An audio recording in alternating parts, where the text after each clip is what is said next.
इनको जानते हैं, इनके साथ में मैंने पहले भी शोज़ किए, और हमेशा से इन्होंने कुछ ऐसी मेलोडीज़ क्रिएट की हैं जिन्होंने एकदम माहौल को बदला है। और कई सारी मूवीज़ हैं जिसमें से कि कुछ एग्जांपल्स हम सुने, अगर देखा जाए, जिन पे गौर किया जाए, जो जीता वही सिकंदर, डीडीएलजे और खामोशी, सो मेनी अदर्स। हमेशा मेलोडी पे इन्होंने फोकस किया इनके ब्रदर ललित पंडित जी के साथ मिलकर के, और हमेशा से बहुत खूबसूरत म्यूजिक इन्होंने क्रिएट किया है। और we are privileged to have him. Lata ji की टीम को ये गाइड कर रहे हैं, उन्हें आगे लेकर के जा रहे हैं, उन्हें सपोर्ट कर रहे हैं, उन्हें इंस्पायर कर रहे हैं। Let's hear it for Jatin Pandit ji, everyone.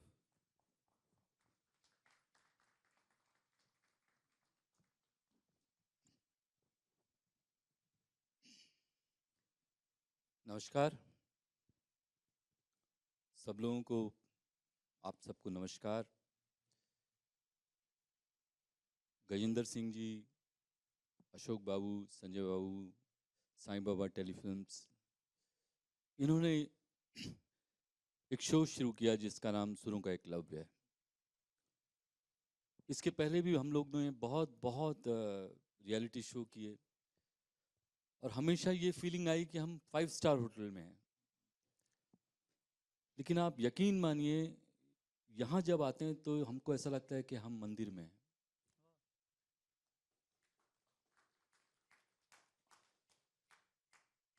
और उसकी वजह जो है,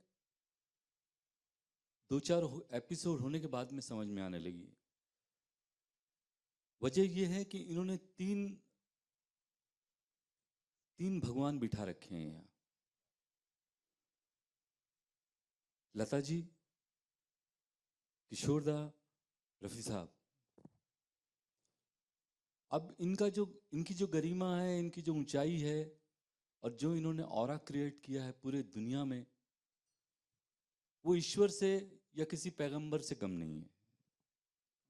और उनका जो अंश है इस वातावरण में जब घूमता है तो ऐसा लगता है कि ईश्वर की घंटियां बज रही है, अजान हो रही है, या कोई बच्चा मासूम हंस रहा है, ऐसा लगता है यहाँ के। आपको भी यहाँ ऐसा लगेगा जब आप टीवी पे देखेंगे ये, तो ये मैं दावे से कह सक रहा हूँ। और इसमें कोई छल कपट नहीं है, एकदम सच्ची बात है। यहाँ जो बच्चे कलाकार जो छन छन के अब फाइनल की तरफ जब पहुँच रहे हैं, इतना अच्छा गा रहे हैं, इतना अच्छा गा रहे हैं कि आप यकीन मानिए कि वो बापीदा का हो या इस्माइल भाई का हो, उसको जब एलिमिनेशन आता है तो आंखों में आंसू आ जाते हैं।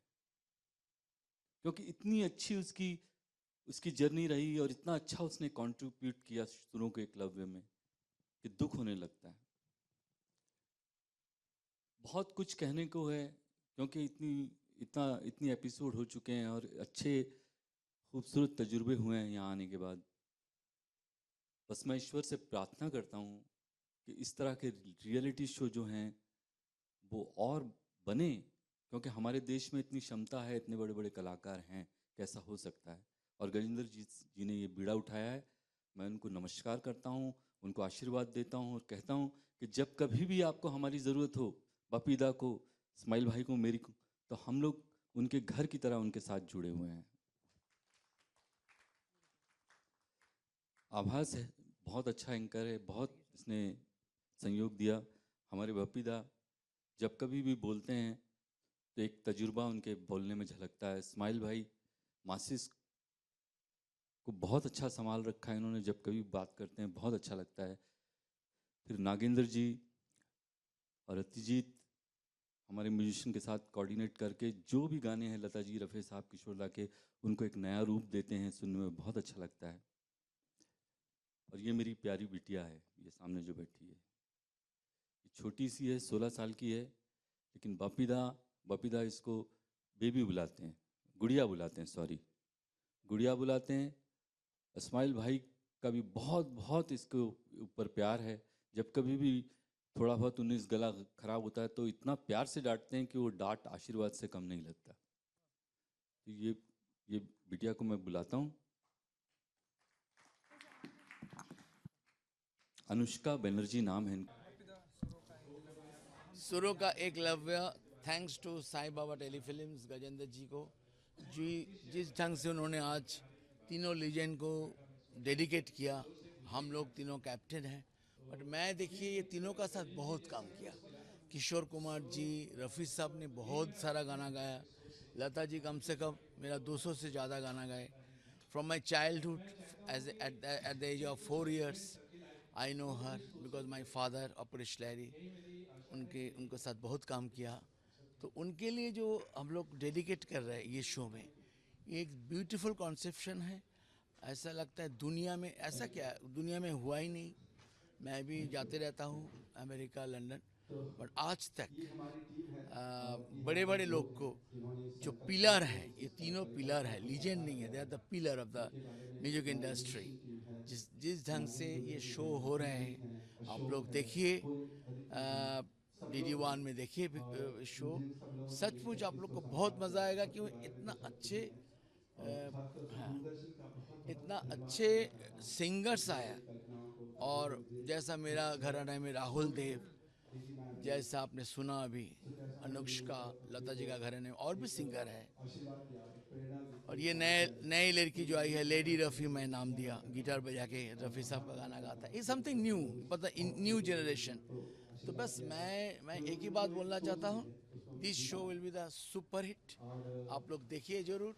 सुरों का एकलव्य जो आप लोग DD1 में देखेंगे, DD नेशनल में जरूर। Thank you.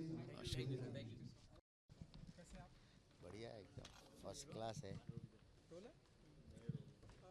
सुरों का एक लव्य हम सभी ने देखा कि बहुत ही अच्छी जर्नी रही और अभी और भी आगे चलने वाला है। तो आप बताइए कि आपका पर्सनल कैसा रहा एक्सपीरियंस, क्योंकि हम सभी देख रहे थे कि एक इमोशनल भाव भी था, जैसे कि मंदिर की बात कही गई कि एक यहाँ पर हम सभी आते तो फील होता। आप बताइए आपका क्या कहना है? देखिए मेरा पर्सनल एक्सपीरियंस ये रहा कि जैसे मैंने रफ़ी साहब के साथ ना काम किया ना मैंने कभी उनको देखा, तो अभी मुझे इस शो से सबसे बड़ी फीलिंग ये आ रही है कि मैंने उनके साथ काम भी किया और वो हमेशा मेरे साथ ही है और उनको मैंने हमेशा देखा। ये एक फीलिंग जो थी पहले कि मैंने देखा नहीं, मैंने काम नहीं किया, अभी मुझे ऐसे लग रहा है मैंने काम भी किया और मैं उनको रोज़ देखता हूँ। और दूसरी फीलिंग ये है कि देखिए आजकल के जो बच्चे हैं उनको हमारे ये लेजेंडरी सिंगरों के बारे में पता चलना बहुत ज़रूरी है, क्योंकि इस तरह के सिंगर्स कभी आ नहीं सकते वापस, कोई चांस नहीं है, क्योंकि जब ऊपर वाला ही नहीं चाहता है ना, जब ऊपर वाला अगर नहीं चाहे किसी चीज़ को तो वो नहीं चाहता है। तो ये हम सबको मान लेने में ही भलाई है, बट हमारे आज के बच्चों को बताना बहुत ज़रूरी है कि ये तीन लेजेंड ये थे, इस तरह के इनके गाने थे, इस तरह की इनकी ज़िंदगी थी। तो इस शो से ये सारी चीज़ें हमारे आज के बच्चों को एकदम क्लियर समझ में आएगी। और मैं चाहूँगा कि ज़्यादातर इस शो को बच्चे लोग देखें, क्योंकि अगर बच्चे देखेंगे जो गाना बजाना सीखना चाहते हैं, जो गाना चाहते हैं, उनके लिए बहुत ज़रूरी है। क्योंकि आजकल का जो गाना है वो थोड़ा अलग सा गाना है, बट इन लोगों ने जो गाया था वो लाइव रिकॉर्डिंग गाई थी, है ना। और कैसे वो लोग एक्सप्रेशन देते थे, कैसे अल्फाजों को बोलते थे, कैसे सुर लगाते थे, कैसे वॉइस क्वालिटी, तो ये सारी चीज़ें एक साथ थी इनके अंदर।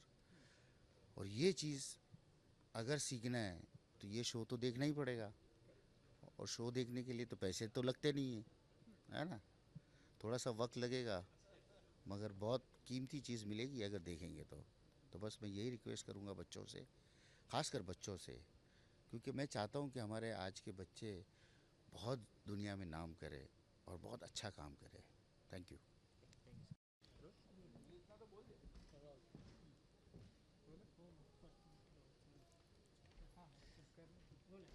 सर सुरों का एक लव्य के मौके पर हम सभी यहाँ पे प्रेजेंट है, हम सभी ने देखा काफ़ी इमोशनल भी हमें हम सभी यहाँ पे दिखाई दे पप्पी देने की। और आपने आपसे बात की, आप बताइए कि कैसा रहा आपका पर्सनल एक्सपीरियंस? आप लोग सबका स्वागत है पहले, सबसे पहले देखिए लता जी जो है, लता जी को हम रिप्रेजेंट कर रहे हैं, मैं लता जी को रिप्रेजेंट कर रहा हूँ, बपीदा किशोरदा को कर रहे हैं, और इस्माइल भाई जो कर रहे हैं रफ़ी साहब को कर रहे हैं। तो सबसे खूबसूरत बात यह है कि तीन भगवानों में से एक भगवान इस वक्त धरती में है और वो लता जी हैं। और कल हम उनके चरण छूने गए। लता जी, राहुल बेटा वो मेरी वो किताब लिया ना लता जी की, मैं इनको इधर दिखाऊँ। कुछ झलकियाँ भी आपने हाँ, दिखाई, तो उनका तो क्या रिएक्शन था? लता जी आजकल बहुत भक्ति रस में हैं, अपना एंजॉय करती हैं, लाइव पिक्चरें देखती हैं और ज़्यादातर दुनियादारी में नहीं इतना रुचि रख रही हैं, क्योंकि उन्होंने इतना कुछ कर लिया, अब उनको कोई ज़रूरत भी नहीं है। तो जब हम पहुँचे तो उषा मंगेशकर जी से बात हुई और उषा जी ने हमको बहुत इज़्ज़त दी, बहुत प्यार दिया। और फिर गजेंद्र जी ने उनको सारा फॉर्मेट बताया शो का कि इस तरह है, लता जी को रिप्रेजेंट कर रहे हैं और ये तीन जो सुरों के एकलव्य हैं।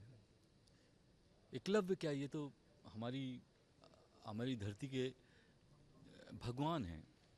तो ये सारी लता जी तो खुद बहुत रफ़ी साहब के साथ इतना काम किया, किशोर दा के साथ इतना काम किया, और वो सिरों का क्लब जब कॉन्सेप्ट उन्होंने देखा तो वो उनकी सिस्टर ने देखा और वो बहुत खुश हुई। वो कन्विंस हो गई कि ये कोई कमर्शियली सिर्फ सोचा नहीं गया है, ये भावना से जुड़ा हुआ शो है। और ये बात उनको समझ में आई तो उन्होंने बोला कि देखिए लता जी आजकल बिल्कुल कोई रियलिटी शो या कुछ बाइट्स वगैरह नहीं देती, लेकिन ये जो आपने प्रस्ताव रखा है इसमें कुछ ऐसी ऐसी बातें हैं जो सोचा जा सकता है इस बारे में।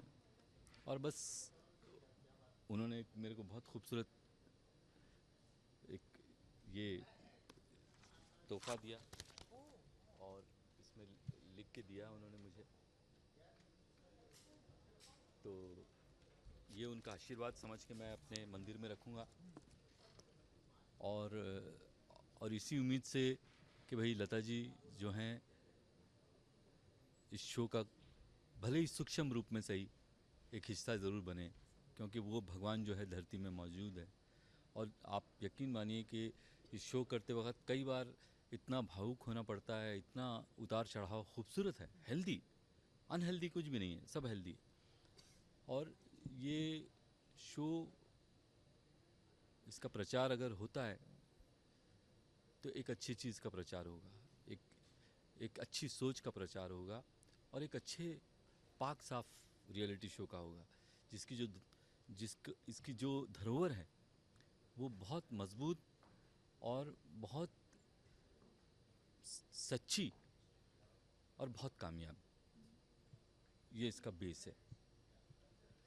लता जी का जो योगदान है संगीत के क्षेत्र में, उसको अगर हम थोड़ा सा भी पब्लिक तक पहुंचा सके नए अंदाज में, तो ये हमारे शो की जीत है।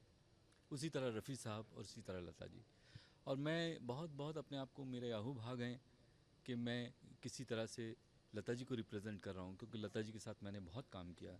दिलवाले दुल्हनिया ले जाएंगे, कभी खुशी कभी गम, गैंगस्टर और काफ़ी अनेक पिक्चरों में किया मैंने। और सबसे बड़ा हिट जो हुआ मेरा, आज 22 साल हो गए, दिलवाले दुल्हनिया ले जाएंगे अभी भी चल रही है। तो ये जो लता जी ने हमारे सर पे ताज रखा है, इस ताज की इज़्ज़त हम करते हुए, अगर कोई लता जी जैसे मेरी घराने में, लता जी के घराने में एक लड़की है अनुष्का बनर्जी, वो बहुत अच्छा गाती है। आप उसका ट्रैक देखिएगा, उसके वो मोती है जो लता जी के माथे का तिलक नहीं बन सकता, लेकिन उनके पैरों की पाजेब में ज़रूर जुड़ सकता है। इतना मैं आपसे कह सकता हूँ। और अगर आप कुछ और पूछना चाहें तो मुझसे बताइए। एक हमारी तरफ से एक आखिरी सवाल ये है कि आपके जो गाने हैं दिलवाले दुल्हनिया की अगर बात करें, कभी भी लोगों की अगर बात करें, प्रेजेंट टाइम पे हम देखें रिक्रिएट का इतना टाइम है, लोग हम्म। रिक्रिएट कर रहे हैं, आप कितने सहमत हैं रिक्रिएट से? देखिए, वक्त है और वक्त तो बदल ही रहा है। जैसे वक्त चलता जाता है, बदलता जाता है, और उसके हिसाब से लोग बदलाव करते हैं अपनी अपनी तबीयत से, अपनी अपनी जानकारी से। तो मैं ये समझता हूँ कि कोई तस्वीर में कोई रंग अगर उसको बनाते टाइम जो रंग जोड़ा है, उसमें दूसरे रंग डालने की ज़रूरत नहीं है। लेकिन अगर कोई डालता है और उससे उसको कोई फ़ायदा होता है, वो तस्वीर का नक्शा न बिगाड़ते हुए, तो कोई बुरी बात नहीं। थैंक यू आज ओके गजेंद्र जी, सबसे पहले तो कॉन्ग्रेचुलेशन, सुरों का एक लव्य। हम देखते हैं आप जो कुछ भी लाते हैं लोग बहुत ही पसंद करते हैं, और इस बार एक बार फिर से आप सुरों का एक लव्य। आपके बारे में हमेशा एक ऐसी बातें कही जाती है कि हुक्म का इक्का निकालते हैं और वो हमेशा धमाकेदार होता है। तो ये बताइए सुरों का एक लव्य कैसा रहा एक्सपीरियंस, और आपके चेहरे पे जो खुशी है हम चाहेंगे आप उसे बयां करें। थैंक यू सो मच आप लोगों का आने के लिए यहाँ पे। और सुरों का एकलव्य अपने आप में एक कहूँ तो इतने शोज़ किए, लेकिन अपने आप में एक बहुत ग्रेटेस्ट ऑफ ऑल। और ग्रेटेस्ट ऑफ ऑल इसलिए कह रहा हूँ क्योंकि 3 ऐसे लेजेंड हिंदुस्तान के जिन्होंने भारतीय संगीत की बुनियाद रखी हुई है, किशोरदा, रफ़ी साहब and one and only Lata ji, जिनके गाने मतलब सुन करके, जिनको रिक्रिएट करके लोग आज भी जीते हैं, आज भी मतलब अपना पूरा का पूरा मतलब एक वर्ल्ड मतलब बना दिया इन लोगों ने। एक पूरे वर्ल्ड में भारत का म्यूज़िक का स्थान राज्य हो गया।